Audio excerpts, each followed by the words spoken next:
Lecture है digestion and amoeba.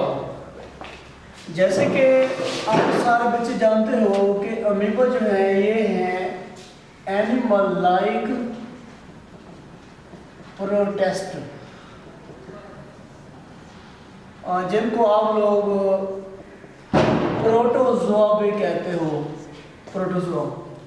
तो आज का हमारा आर्टिकल हुआ डाइजेशन एंड अमीबा। अमीबा कौन है? ये एनिमल लाइक प्रोटेस्ट है, या आप इनको कह सकते हो अमीबा। और आपको पता है कि अमीबा एक यूनिसेलुलर यूकैरियोट है, यूनिसेलुलर यूकैरियोट है, मतलब अमीबा की बॉडी में सिर्फ एक सेल है। तो आप लोगों को पता है अगर फूड की डाइजेशन किसी सेल के अंदर हो तो उसे हम कहते हैं इंट्रा सेलुलर डाइजेशन। तो पहला एक एमसीक्यूज नोट करते जाओ। अमीबा के अंदर जो फूड की डाइजेशन होती है वो कौन सी होती है? वो होती है बाय इंट्रा। इंट्रा मींस वो डाइजेशन जो किसी सेल के अंदर होती है, क्योंकि अमीबा की बॉडी में सिर्फ एक सेल है, उसी सेल में फूड की डाइजेशन होती है। और ये जो अमीबा है ये मोस्टली कहाँ रहते हैं? ये रहते हैं जी फ्रेश वाटर पॉन्ड्स के अंदर या लेक्स में। मींस हमारे पास ये तालाब हो गया या नदी नाले झील वगैरह हो गई, ये वहाँ पे रहते हैं। और जो भी चीज़ इनको इस एनवायरनमेंट के अंदर मिलती है तो इसको ये अपनी फूड के तौर पे यूज़ कर लेते हैं। और मोस्टली अमीबा जो है वो किस चीज़ पे फीड करते हैं? जो ऑर्गेनिक मैटर होता है, ऑर्गेनिक मैटर, ये उससे अपनी खुराक बनाते हैं। तो आप लोगों ने सबसे पहला एक एमसीक्यूज नोट कर लेना है कि अमीबा के अंदर जो डाइजेशन है वो कैसे होती है। वो है जी इंट्रा सेलुलर डाइजेशन। वजह क्योंकि अमीबा की बॉडी में सिर्फ एक सेल है, उसी के अंदर फूड की ये हो जाएगी डाइजेशन। तो इसके साथ साथ आप लोग एक बात और भी जानते हो कि amoeba have no definite shape. Amoeba की बॉडी की कोई खास शक्ल नहीं होती, और अमीबा की बॉडी के बाहर की तरफ आपको फिंगर लाइक प्रोजेक्शन मिलते हैं, जिनको हम सूडोपोडिया कहते हैं। तो लेट्स सपोज देखो ये अमीबा की बॉडी है,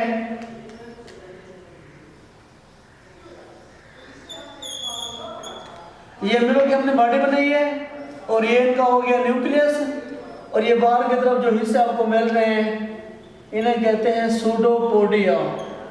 मतलब अमीबा फूड को किसी भी जगह से ले सकते हैं। तो लेट्स सपोज इस जगह पे कोई फूड आई हुई है, ये फूड है, जहाँ फूड होगी उसके इर्द गिर्द क्या चीज़ आ जाएगी? सूडोपोडिया। और उसी सूडोपोडिया जब आएंगे तो वो फूड को अंदर मतलब के लाने में और फूड को कैप्चर करने में भी क्या होंगे? हेल्पफुल होंगे। और आपने एक लफ्ज़ पढ़ा हुआ है पहले, एंडोसाइटोसिस। ये अमीबा आज फूड को कैसे लेके अंदर कैसे ले गए? एंडोसाइटोसिस के थ्रू। एंडोसाइटोसिस का मतलब क्या होगा कि ये जो फूड है ये सेल मेम्ब्रेन के साथ आएगी, और वहीं से सेल मेम्ब्रेन अंदर की तरफ इन्वेजिनेट होगी। इन्वेजिनेट होगी तो फूड जो है अमीबा की बॉडी के अंदर चली जाएगी in the form of food vacuole. तो फूड और फूड वैक्यूल में क्या फ़र्क होता है? अगर फूड की बात करोगे ना, वो ऐसे नेकेड होगी, नेकेड, उसके बाहर कोई कवरिंग नहीं होगी, कोई मेम्ब्रेन नहीं होगी। जब आप लोग फूड वैक्यूल की बात करोगे तो बेसिकली फूड के बाहर की तरफ एक मेम्ब्रेन आ जाएगी, हम इसका नाम रख देंगे फूड वैक्यूल। तो फूड वैक्यूल जैसे अंदर पहुंचेगा तो इस फूड वैक्यूल को डाइजेस्ट करने के लिए, इसको तोड़ने के लिए अमीबा की बॉडी के अंदर एक ऑर्गेनेली पड़ी हुई है जिसको हम लोग कहते हैं लाइसोसोम्स। ये चैप्टर 4 के अंदर आप लोगों को पढ़ाया था कि लाइसोसोम एक ऐसी ऑर्गेनेली है जिसमें बहुत बड़ी मिकदार में एंजाइम होते हैं। खास तौर पे कौन सा एंजाइम है इसमें? Hydrolytic enzyme. हाइड्रोलाइटिक एंजाइम का मतलब वो एंजाइम जो फूड को हाइड्रोलाइज करते हैं, इसको तोड़ते हैं। तो मतलब कि ये इस फूड वैक्यूल को तोड़ने का काम किसका हो गया? लाइसोसोम का। और लाइसोसोम के जो एंजाइम है वो मुख्तलिफ पीएच पे काम करते हैं। तो सबसे पहले एक चीज़ और सुनते जाओ इस फूड वैक्यूल को डाइजेस्ट करने का जो पहला स्टेप होगा वो क्या होगा, वो होगा killing and softening of food. मतलब सबसे पहले फूड को किल किया जाएगा, फिर इसको सॉफ्ट किया जाएगा। ये सारा काम जो होगा ना, ये कौन सी पीएच पे होगा, ये सारा काम होगा एसिडिक पीएच पे, राउंड अबाउट 5.6 पीएच। इसके बाद पीएच जो होगी वो हो जाएगी अल्कलाइन। अल्कलाइन मीन्स 7.3 पीएच हो जाएगी, मीन्स पीएच बढ़ गई है। तो पहले क्या थी, एसिडिक पीएच थी, एसिडिक, ठीक है। और वो कितनी थी 5.6। उसके बाद कितनी हुई अल्कलाइन, कितनी है जी 7.3 पीएच। तो जैसे ये पीएच होगी 7.3, इसका मतलब है इसके ऊपर फूड की जो डाइजेशन होगी वो मुकम्मल तौर पे कंप्लीट हो जाएगी, मुकम्मल तौर पे कंप्लीट। तो देखो सबसे पहले हमने ये देखा कि अमीबा हमारे पास एक एनिमल लाइक प्रोटिस्ट है, प्रोटोजोआ है। इनकी बॉडी में सिर्फ एक सेल है, इसलिए हम इनको बोलते हैं यूनिसेलुलर यूकैरियोट। और आपको पता है कि अगर किसी सेल के अंदर फूड की डाइजेशन हो तो उसे कहते हैं इंट्रासेलुलर डाइजेशन कहते हैं। और अमीबा कहाँ रहते हैं, फ्रेश वाटर पॉन्ड्स में या लेक्स में रहते हैं। और ये हर किस्म की ऑलमोस्ट फूड खा लेते हैं, ले लेते हैं अपने मतलब के बॉडी के रिक्वायरमेंट के लिए।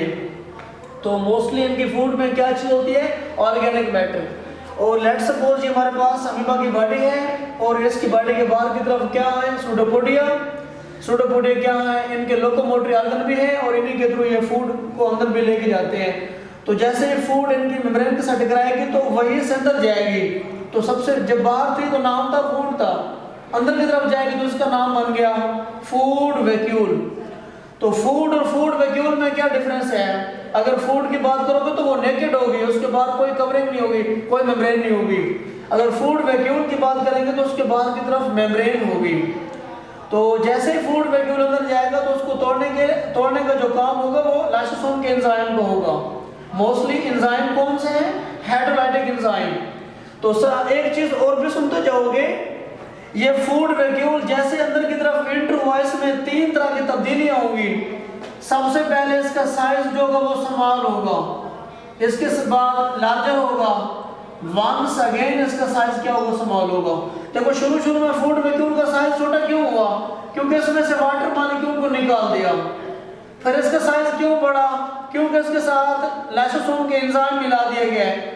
उसके बाद वंस अगेन लाइसोसोम का जो उसका फूड वैक्यूल का जो साइज है वो वंस अगेन क्या हो गया, वो स्मॉल हो गया, क्योंकि लाइसोसोम के एंजाइम ने उसके टुकड़े किए। जब उसके छोटे पीसेस बन जाएंगे तो उनका साइज वंस अगेन क्या हो जाएगा, कम हो जाएगा।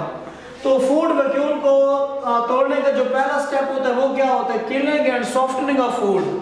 और ये सारा काम किस पे होगा, एसिडिक पीएच पे, जो कि 5.6 पीएच है। उसके बाद पीएच क्या होगी, बढ़ेगी, बढ़ के कितनी होगी 7.3 पीएच।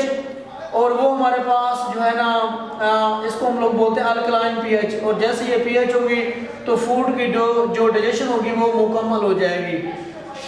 अब एक चीज और सुनते जाओगे, जैसे फूड को अंदर की तरफ लाने के लिए बॉडी का कोई भी हिस्सा यूज हुआ, इसी तरह जो बॉडी के अंदर फूड नहीं टूटेगी वो भी बॉडी से दोबारा बाहर आ जाएगी फीकल मैटर के फॉर्म में। तो बेसिकली फूड के अंदर जाने को हमने क्या बोला, एंडोसाइटोसिस। और इसी तरह अगर कोई चीज बाहर की तरफ आएगी तो हम उसको नाम दे देंगे एक्सोसाइटोसिस का। तो बच्चे ये हमारा एक छोटा सा आर्टिकल था डाइजेशन इन अमीबा, आप लोग इसको अच्छी तरह से देख लोगे। अगर कोई मसला होगा तो फिर हम इसको बाद में डिस्कस भी कर लेंगे, ठीक है। और इसके मेन पॉइंट आप लोगों ने अच्छी तरह से देख लेने हैं। और इसके डायग्राम भी 2-3 बनी हुई होंगी, मैंने तो एक के थ्रू आपको समझा दिया, आपने 2-3 बना के सारे क्लियर कर लेनी है। ओके जी, अल्लाह हाफिज़।